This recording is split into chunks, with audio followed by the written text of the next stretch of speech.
प्यारे छात्रों, चरित्र निर्माण एवं व्यक्तित्व विकास के इस यूनिवर्सल ह्यूमन सेल की कक्षा के छठे पार्ट में हम लोग आज प्राणमय कोश के विकास के सोपान के बारे में जानेंगे।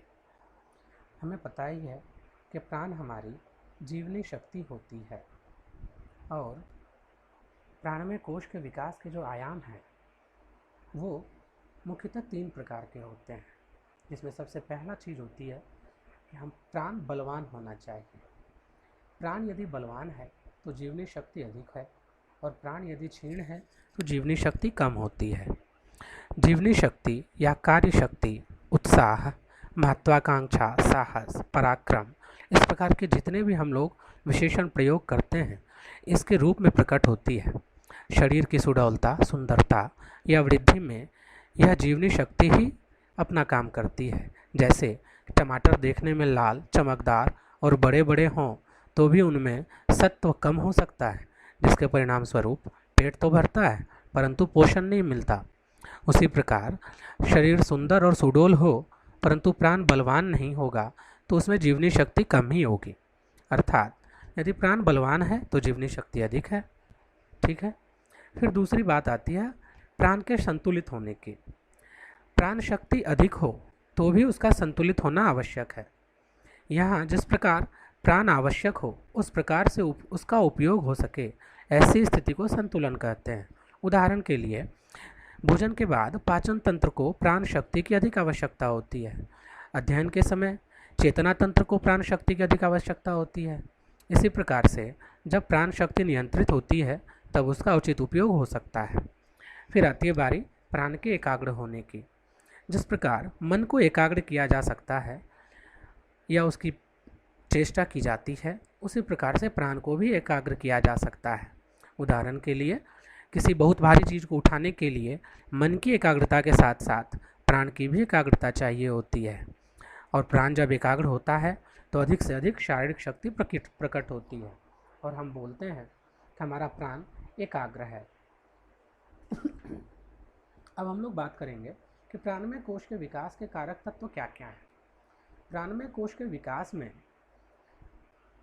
शुद्ध प्राणयुक्त वायु, सही श्वसन प्रक्रिया, चेतना तंत्र की शुद्धि, प्राणायाम, भोजन और निद्रा तथा हमारा अपना धर्माचरण, ये 6 मुख्य तत्व होते हैं। अब शुद्ध प्राणयुक्त वायु हमारे पर्यावरण की परिस्थिति पर निर्भर करता है। प्राण वायु के आलंबन से रहता है और श्वास के माध्यम से शरीर के अंदर आता है, यह हमें पता है। सामान्य रूप से शुद्ध वातावरण में 21% ऑक्सीजन रहता है, हम ये जानते हैं, और अभी ऑक्सीजन ही हम प्राण के रूप में जानते हैं। और प्राणयुक्त वायु को ही प्राणवायु भी कहते हैं। इसलिए यह आवश्यक है कि जिस वातावरण में हम रहते हैं, जिस वायु का हम उपयोग करते हैं सांस लेने में, उसमें ऑक्सीजन की 21% की मात्रा बनी रहे, उसी को शुद्ध वायु कहते हैं। इस दृष्टि से वायु को, वातावरण को शुद्ध रखने के लिए हर संभव प्रयास करना चाहिए और कोशिश करनी चाहिए हम वायु प्रदूषण को नष्ट कर सकें।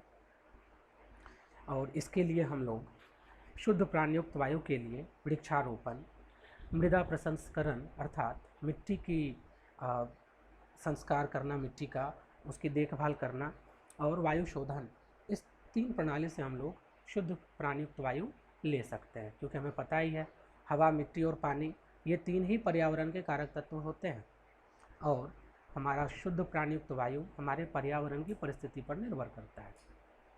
फिर आती है बारी सही श्वसन प्रक्रिया की। हमें पता ही है श्वास के माध्यम से प्राण हमारे शरीर में प्रवेश करता है, अतः हमारी श्वसन प्रक्रिया भी ठीक होनी चाहिए। वैसे श्वास तो हम जीवन के प्रत्येक क्षण में लेते हैं, फिर भी वह उचित स्वरूप की नहीं होती। हमें लंबी, गहरी और नियमित सांस लेने की आदत बनानी चाहिए, जिससे हमारे श्वसन मार्ग में अवरोध उत्पन्न ना हो। क्योंकि कभी कभी अपनी गलत दिनचर्या के कारण हमारे श्वसन मार्ग में कफ के कारण भी अवरोध हो जाता है। अतः श्वसन मार्ग की शुद्धि भी आवश्यक है, कफ ना बने इसका ध्यान भी हमें रखना चाहिए। और वस्तुतः सही श्वसन प्रक्रिया को ही हम लोग प्राणायाम के माध्यम से भी जानते हैं। प्राणायाम का सीधा अर्थ है प्राणों को आयाम देना, अर्थात प्राण या जीवनी शक्ति का विस्तार करना। प्राण का विकास करने का यह श्रेष्ठ और एकमात्र मार्ग है। योग शास्त्र में इसका विस्तार से निरूपण किया गया है। प्राण को नियमित और नियंत्रित करने के अभ्यास के लिए हमें कई तरह के कार्य करने होते हैं। जीवनी शक्ति के विस्तार के लिए प्राण वायु को शरीर में अधिकाधिक मात्रा में खींचना एक सही श्वसन प्रक्रिया के साथ जरूरी होता है। हम जितनी गहरी परंतु धीमी और लगातार सांस लेंगे या छोड़ेंगे, इस गति को जब हम बनाने में सक्षम हो जाएंगे तो हमारे प्राण शक्ति का विस्तार होता है और यह प्राणायाम के लगातार अभ्यास से ही संभव हो पाता है। जो मुख्य प्राणायाम हमें करने चाहिए, विशेषकर जो हम आराम से कर भी सकते हैं, वो कुछ इस प्रकार से होते हैं। सबसे पहला प्राणायाम है भस्त्रिका, जिसमें हमें खूब गहरी सांस अपने फेफड़ों में भरना चाहिए और खूब गहरा सांस अपने फेफड़े से बाहर निकालना चाहिए। फिर आती है बारी कपालभाति की। कपालभाति में हमें अपने पेट के अंदर के सांस को बाहर छोड़ना होता है और ये लगातार क्रम करने पे स्वतः प्राकृतिक रूप से हमारे अंदर सांस भी आती है, हमें खुद से लेने की ज़रूरत नहीं पड़ती। फिर आती है बारी बाह्य प्राणायाम की, अनुलोम विलोम की, भ्रामरी प्राणायाम की, प्रणव की, और इसके अलावा प्राण मुद्रा छात्रों को जरूर करना चाहिए। प्राण मुद्रा के करने से प्राण शक्ति जागृत होती है और मन एकाग्र भी होता है। और अंत में सूर्य नमस्कार। सूर्य नमस्कार में हम लोग 12 आसन करते हैं और इन 12 आसनों में हमारे शरीर की हर दुर्बलता दूर होती है।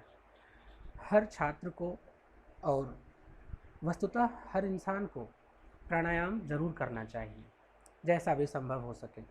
किसी अच्छे गुरु के सानिध्य में जाके सीख के फिर सामूहिक रूप से इसे करने पे बहुत लाभ मिलता है। और आज के समय में जब तरह तरह की बीमारियां होती हैं, उस समय प्राणायाम ही हमारे लिए एकमात्र आधार है जो हमें बचाता है। फिर आती है बारी भोजन और निद्रा की।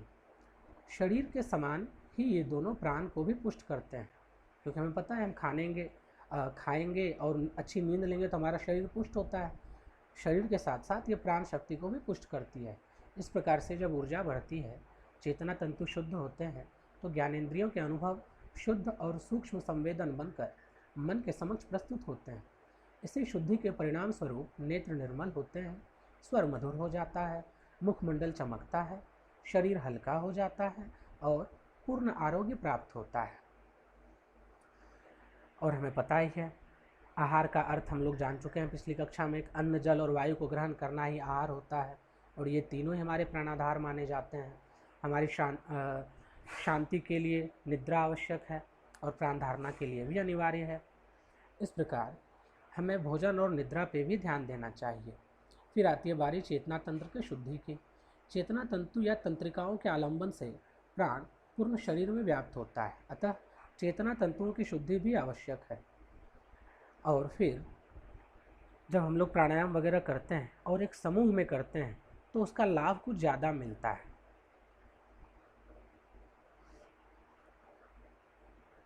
इस प्रकार हमने ये जाना कि प्राणमय कोश के विकास के क्या क्या कारक तत्व होते हैं और प्राणमय कोश के विकास के लिए हमें अपने शरीर और प्राण को अलग अलग रखकर विचार नहीं करना है, क्योंकि प्राण शरीर की ही कार्य शक्ति होती है।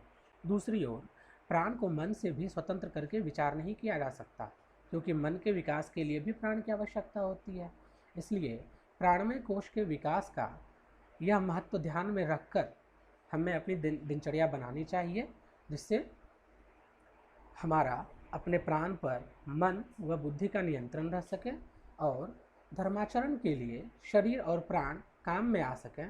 इसलिए अन्नमय कोश के समान ही प्राणमय कोश का भी विकास होना चाहिए। तो इस प्रकार हमारा अन्नमय कोश के बाद प्राणमय कोश की चर्चा समाप्त होती है। अगली कक्षा से हम लोग मनोमय कोश का विकास के बारे में बात करेंगे। धन्यवाद।